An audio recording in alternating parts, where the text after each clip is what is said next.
চব এপ্লিকেশ্যন যাব লাগে আৰু মানুহে এইটো গ্ৰহণ কৰিব লাগে। যদি অসমীয়াই ট্ৰেক নকৰে আপুনি বাংলাদেশী কেনেকৈ কৰিব? কাগজ এখনহে যায়, সেইটোতে ইমান চিন্তা কৰিব নালাগে।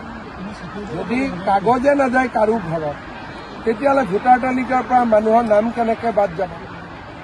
গতিকে দুই এখন কাৰোবাৰ ঘৰত যাব পাৰে, তেওঁ ভাবিব যে দেশৰ কাৰণে এইটো মোৰ কণ্ট্ৰিবিউশ্যন। চব এপ্লিকেশ্যন যাব লাগে আৰু মানুহে এইটো গ্ৰহণ কৰিব লাগে।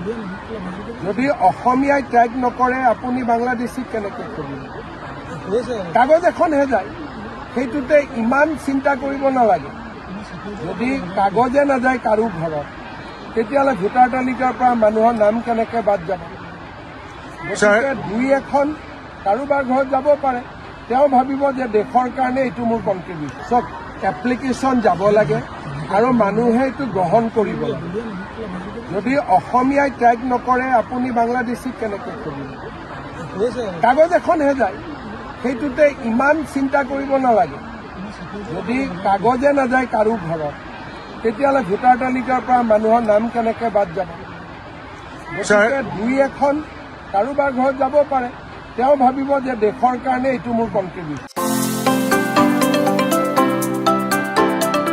প্ৰাকৃতিক দৃশ্যৰ মাজত এটি সুন্দৰ দিন পাৰ কৰিবলৈ আপোনাৰো মন যায় নেকি?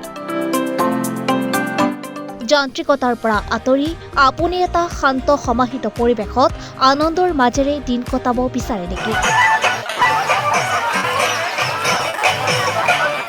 থলুৱা ব্যঞ্জনৰ জুতিৰে এসাঁজ খাবলৈ আহক চন্দ্ৰপুৰৰ বৰবিল একুৱা পাৰ্কলৈ।